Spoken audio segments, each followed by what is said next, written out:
Alright, let's go. Number 10. Wormholes. When Einstein published his field equations in 1915, he was describing gravity. He was describing how mass bends space-time, how planets orbit stars, how light curves around galaxies. He was not trying to describe tunnels.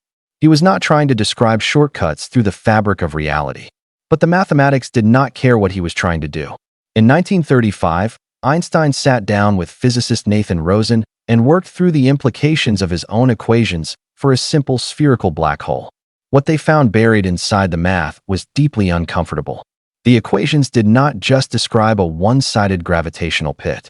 They described a full geometric structure, a throat, a passage, a connection between two separate regions of spacetime. They called it an Einstein-Rosen bridge. The world now calls it a wormhole. The mathematics is unambiguous. General relativity does not just permit wormholes, it predicts them. A sufficiently warped region of spacetime does not have to simply curve. It can fold. And if it folds, 2 points in space that are billions of light years apart could be connected by a tunnel shorter than a city block. The terrifying part is not the physics. The terrifying part is the implication. If wormholes are real, and if they can be stabilized, the cosmic speed limit stops being a prison. Distances that would take millions of years to cross at the speed of light become irrelevant. You step in one end and step out the other side of the galaxy. But Einstein's equations also reveal the price.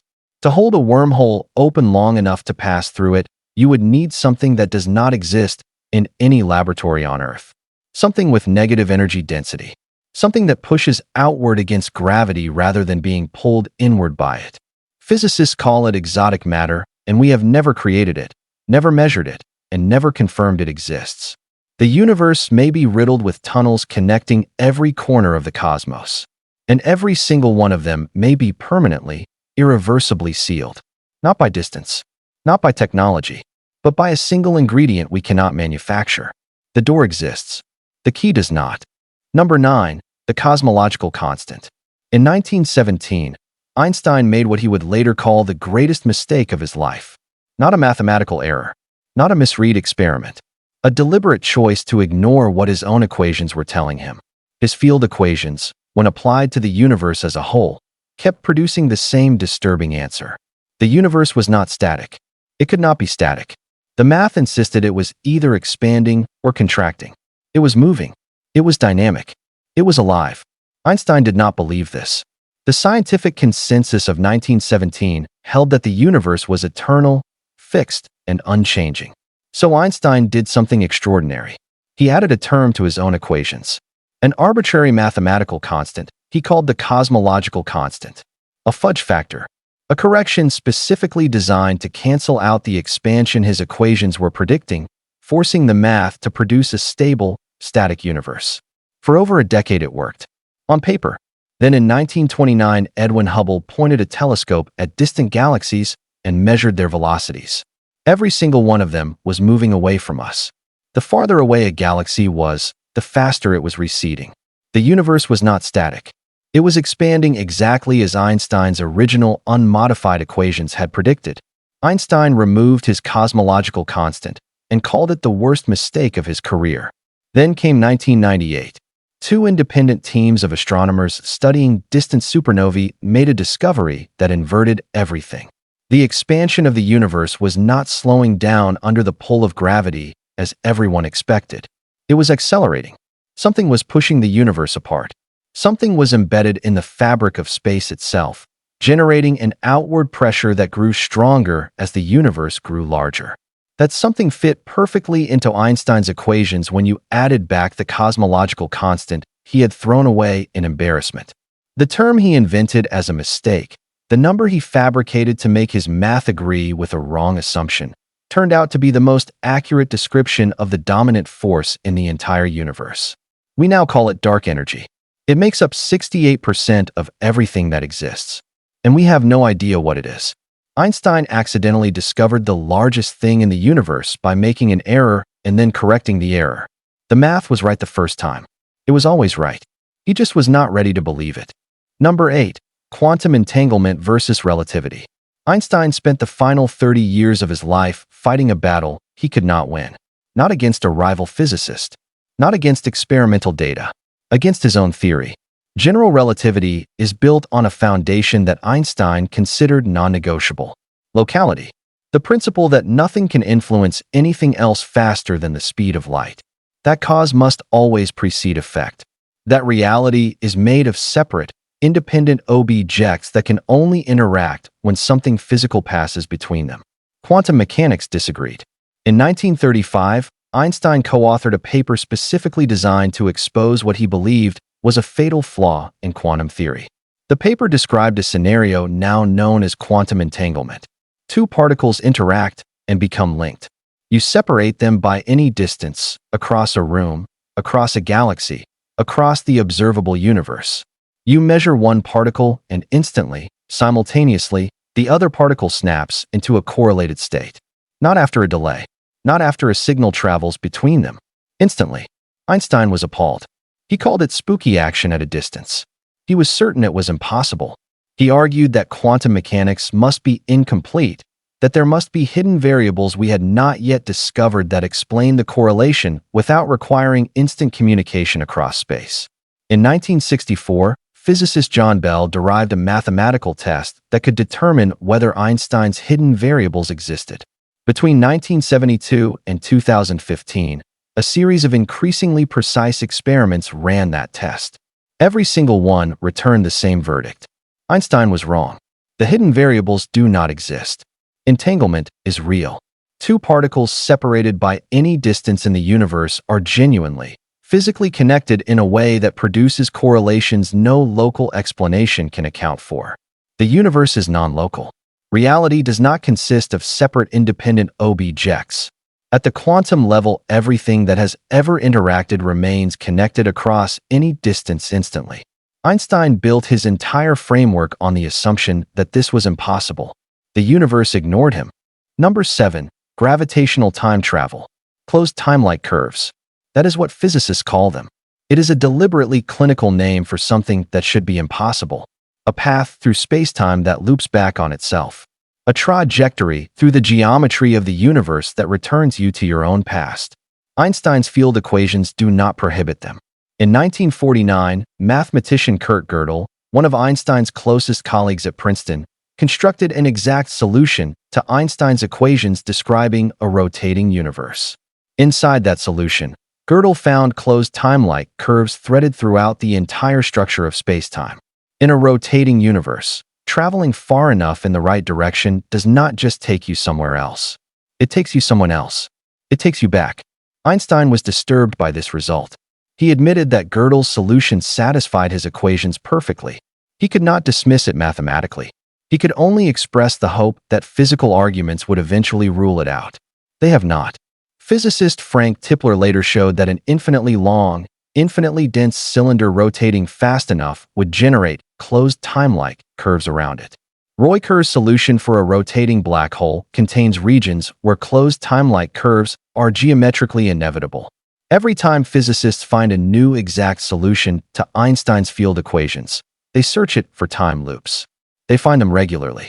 The equations that describe the gravity holding you to the surface of this planet, the equations we use every day to calculate the orbits of satellites and the trajectories of spacecraft, those same equations contain within them solutions where time folds back on itself, where effect can precede cause, where you can return to a moment that has already happened.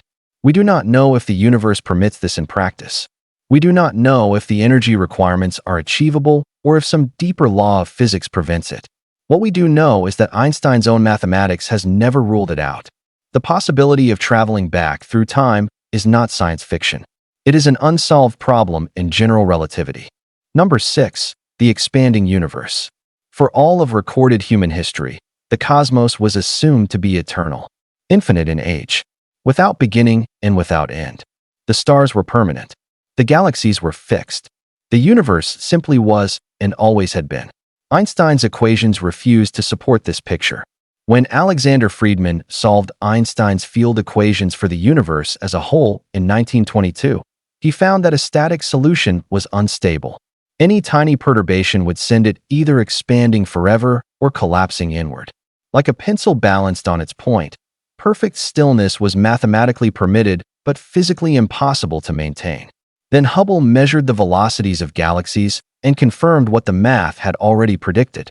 The universe is expanding, but expansion implies something that should be philosophically catastrophic.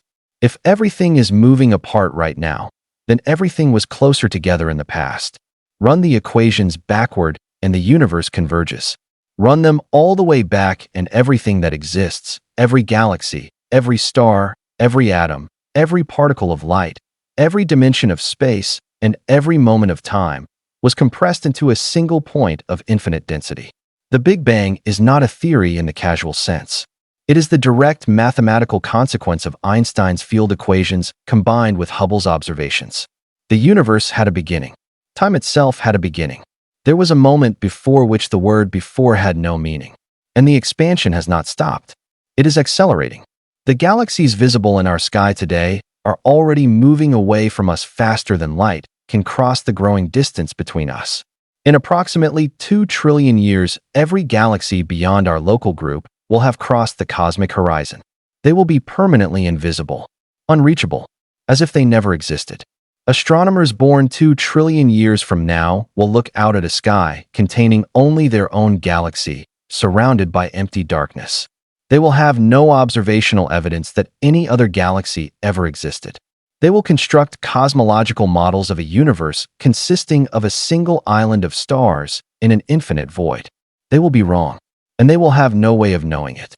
Number 5. Dark matter. The stars at the outer edge of a spiral galaxy should move slowly. This is not an assumption. It is a direct prediction of Newtonian gravity and general relativity combined.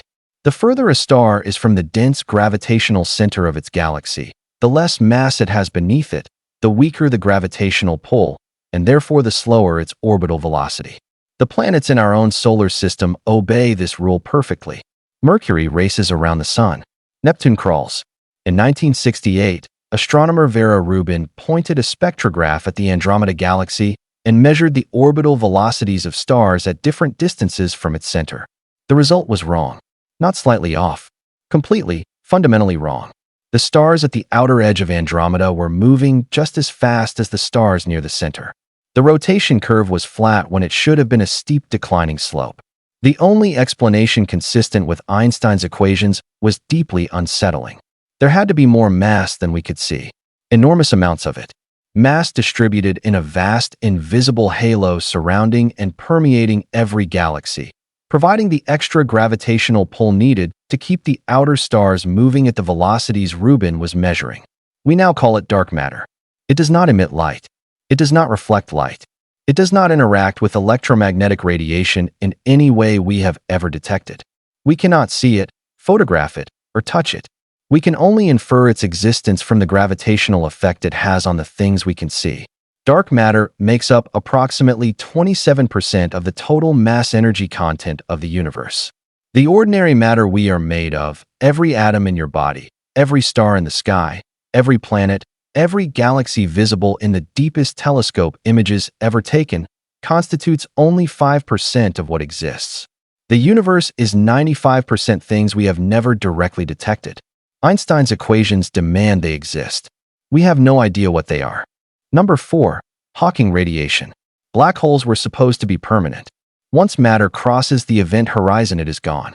Forever. The gravity is so extreme that not even light can escape. Nothing gets out. Nothing can get out. That was the rule. In 1974, Stephen Hawking applied quantum mechanics to the region just outside a black hole's event horizon and found something that should not be possible. Black holes are not permanent.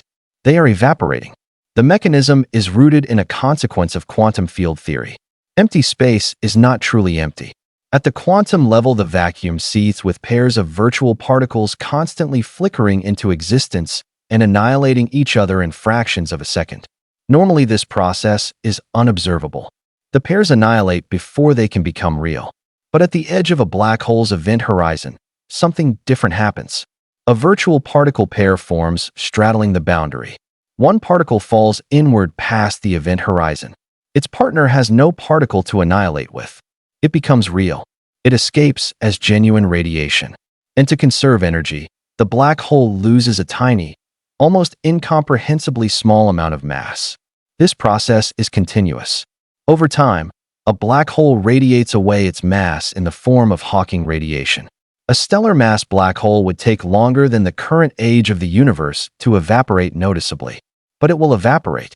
Eventually, after an almost infinite duration, every black hole that has ever formed will be gone, evaporated into a faint glow of thermal radiation and then silence. But Hawking radiation introduced a problem so severe that physicists have been arguing about it for 50 years. When a black hole evaporates, what happens to the information about everything that ever fell into it? General relativity says it is destroyed. Quantum mechanics says information cannot be destroyed. These two pillars of modern physics are making directly contradictory predictions about what happens inside a black hole. This is called the black hole information paradox. It remains unsolved. It means that somewhere at the intersection of Einstein's gravity and quantum theory, there is a fundamental crack in our understanding of reality that no one has yet been able to repair. Number 3. Gravitomagnetism. You already know about magnetism. Move an electric charge through space, and it generates a magnetic field. This is one of the most well-tested and precisely verified phenomena in all of physics. Electricity and magnetism are two faces of the same force. Einstein's general relativity predicts that gravity works the same way. Move a mass through space, and it generates something analogous to a magnetic field. Not an electromagnetic field, a gravitomagnetic field, a secondary gravitational effect that arises purely from motion. This means that a spinning mass does not just attract objects toward it. It drags them. It pulls the surrounding fabric of space-time into rotation along with it. Objects moving near a spinning mass are deflected not just by the mass itself, but by the rotation of the gravitational field it generates. On Earth, this effect is almost unmeasurably small. The entire gravitomagnetic field generated by Earth's rotation produces a deflection of gyroscopes in orbit of only 0.000011 degrees per year. It took NASA's Gravity Probe B mission, launched in 2004 with the most precise gyroscopes ever manufactured, an entire year of measurements to detect it. The result confirmed Einstein's prediction to within a fraction of a percent. But near a rapidly spinning neutron star or a rotating black hole, the effect becomes catastrophic. The gravitomagnetic field becomes so powerful that space-time itself is forced into rotation.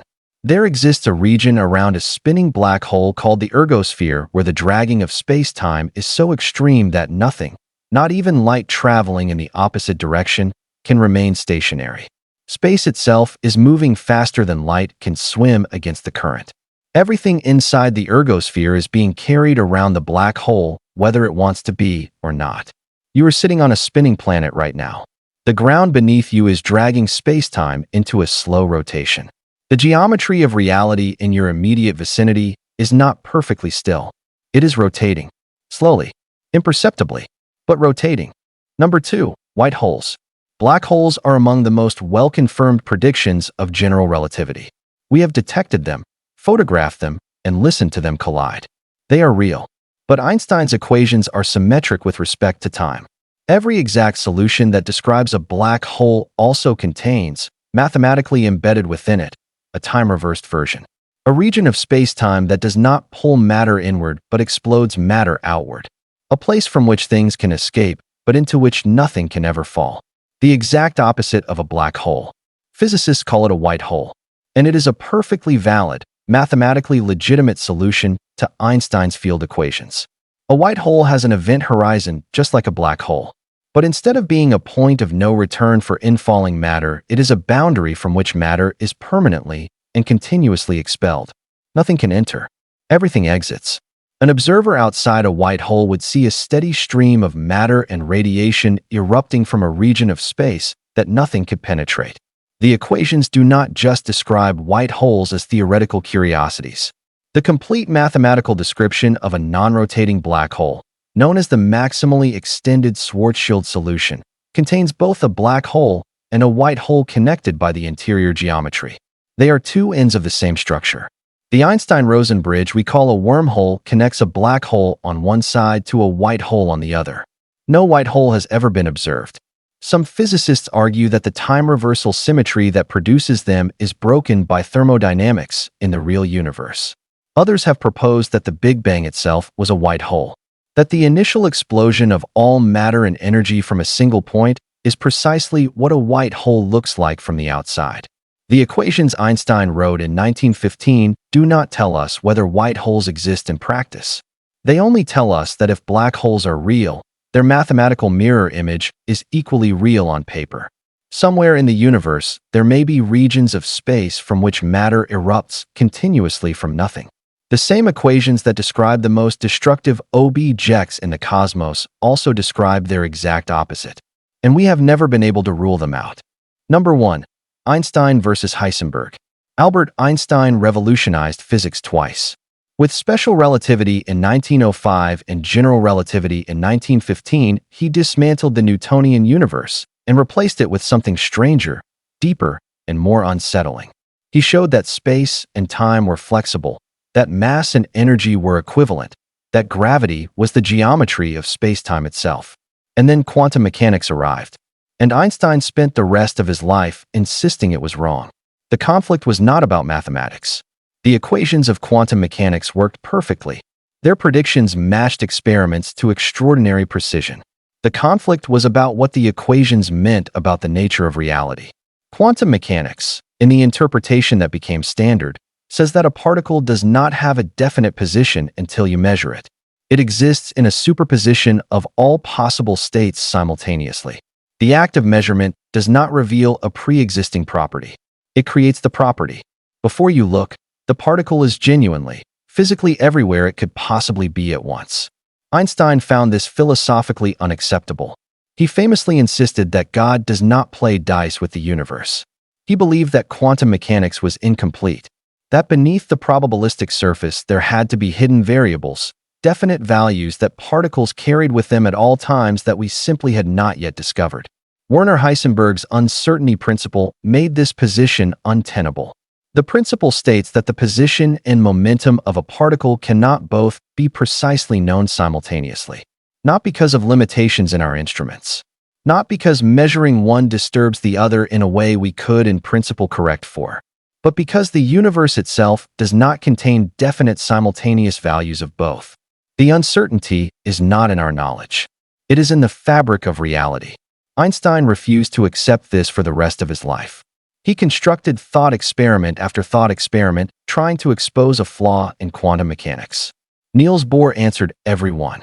John Bell's theorem and the experiments that followed it confirmed that Einstein's alternative, a universe of hidden definite variables, is mathematically and experimentally ruled out. The man who proved that space was flexible, that time was relative, that mass and energy were the same thing, drew a line at the randomness of the quantum world and said no further. The universe crossed that line anyway. Einstein's relativity and quantum mechanics remain today the two most precisely verified theories in the history of science. They are also fundamentally incompatible. Nobody has successfully unified them. Nobody fully understands what the incompatibility means. Einstein was wrong about quantum mechanics.